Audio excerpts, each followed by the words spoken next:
السلام علیکم listeners and readers, welcome to my channel. آج جو ہم ناول پڑھنے جا رہے ہیں وہ ہے وائلنٹ کرائم، جو کہ تحریر ہے مظہر کلیم ایم اے کی اور پارٹ ہے عمران سیریز کا۔ اب تک کی عمران سیریز آپ کو کیسی لگی کمنٹ میں ضرور لکھ کر بتائیں، اور ناول شروع کرنے سے پہلے چینل کو سبسکرائب کر لیں، ویڈیو کو لائک کریں اور ساتھ ہی ساتھ بیل آئیکن کو بھی پریس کریں تاکہ نئے ہر آنے والے ایپیسوڈ کی اپڈیٹ آپ کو ملتی رہے۔ چلیے شروع کرتے ہیں اس کی پہلی قسط۔ عمران اپنے فلیٹ میں بیٹھا ایک کتاب کے مطالعے میں مصروف تھا۔ پاس پڑے ہوئے فون کی گھنٹی بج اٹھی تو عمران نے ہاتھ بڑھا کر ریسیور اٹھا لیا، لیکن اس کی نظریں کتاب پر ہی جمی تھیں۔ صفدر بول رہا ہوں۔ عمران کے بولنے سے پہلے ہی دوسری طرف سے صفدر کی آواز سنائی دی تو عمران بے اختیار چونک پڑا۔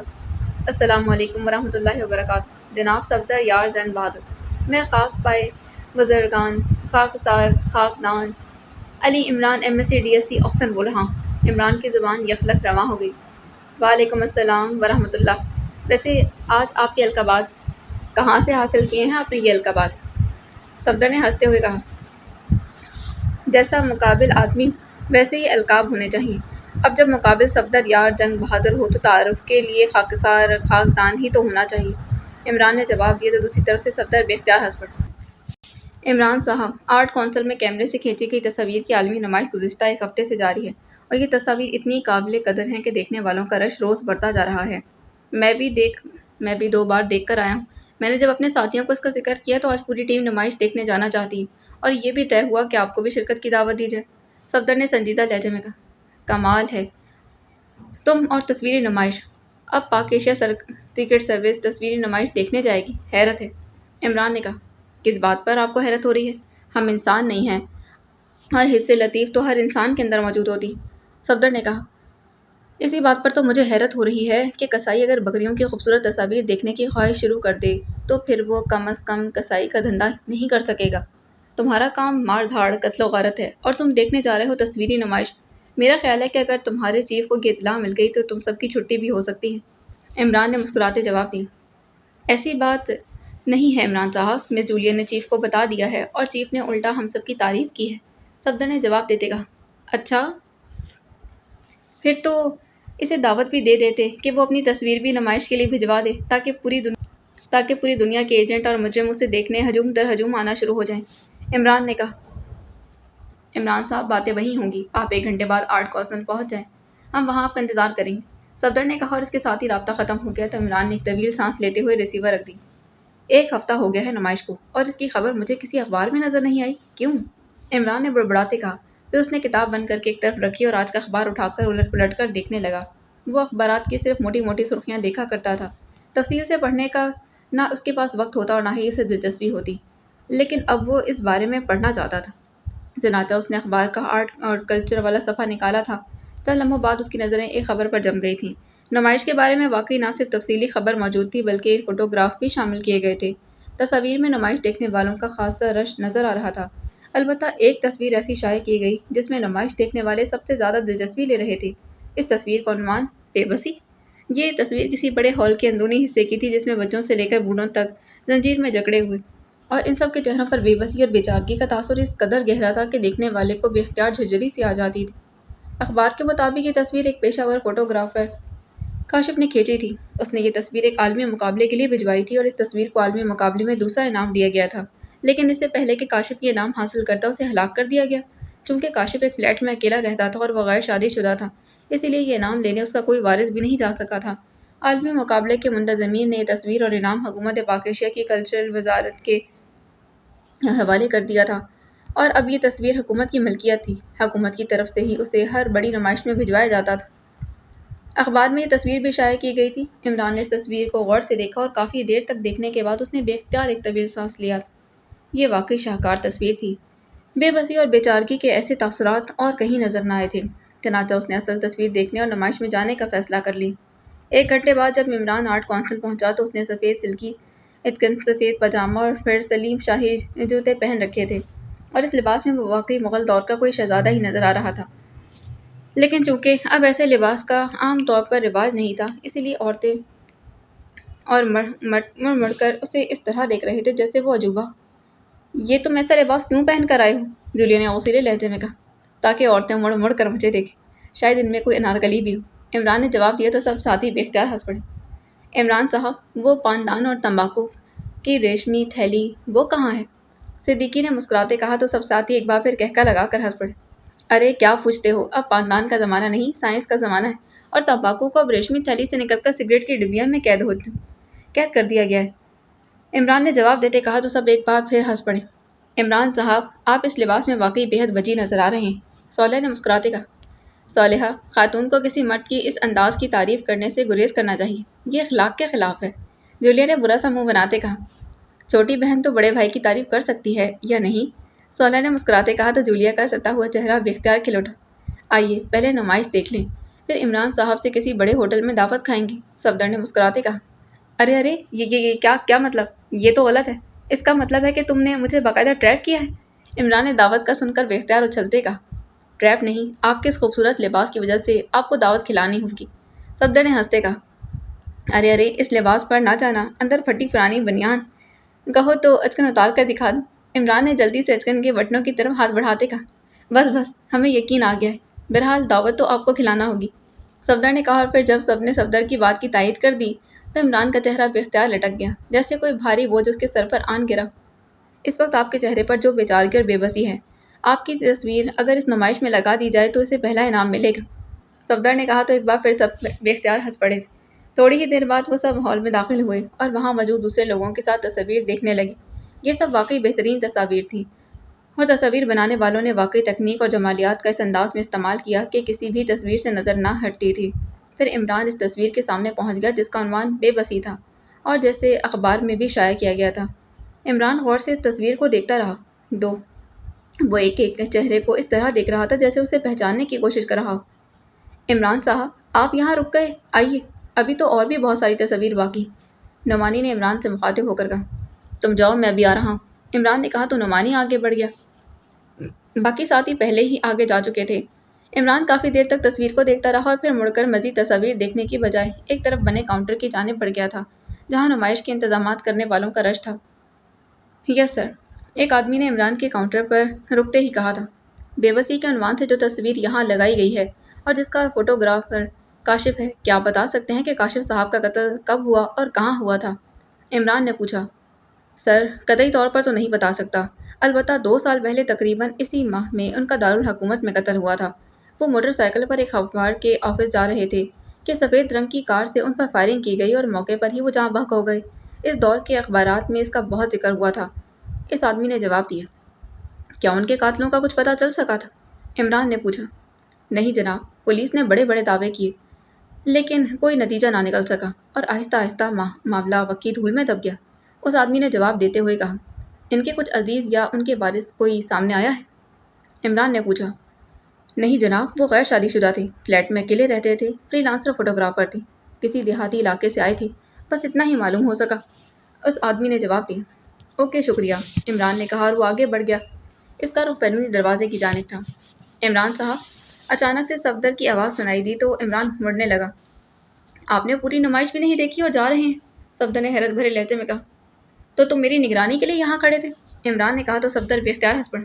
سب کو یقین تھا کہ آپ ایک تصویر کے سامنے اسی لیے رک گئے کہ آپ خاموشی سے نکل سکیں، دعوت تو آپ کو بہرحال کھلانی ہے، صفدر نے کہا۔ کون سے ہوٹل جانا ہے؟ یہ خیال رکھنا کہ میں نے جو لباس پہن رکھا ہے وہ اس ہوٹل میں ممنوع نہ ہو اور میں باہر کھڑا رہ جاؤں اور تم اندر، عمران نے کہا۔ ایسی بات نہیں ہے، آپ کا لباس کسی بھی ہوٹل میں قابل اعتراض نہیں، ویسے گرینڈ ہوٹل کا کھانا سب سے اچھا ہوتا ہے، صفدر نے کہا۔ اوکے، تم وہاں پر پہنچ جاؤ، میں نیشنل لائبریری جا رہا ہوں، وہاں سے 1 گھنٹے بعد گرینڈ ہوٹل پہنچ جاؤں گا، عمران نے کہا تو صفدر کے چہرے پر حیرت کے شدید تاثرات ابھر آئے۔ National library? مگر کیوں؟ صفدر نے حیران ہو کر پوچھا۔ واپس آ کر وہیں ہوٹل میں بتاؤں گا، عمران نے کہا اور پھر وہ آگے بڑھ گیا تھا۔ تھوڑی دیر بعد اس کی کار نیشنل لائبریری کی طرف بڑھتی چلی جا رہی تھی۔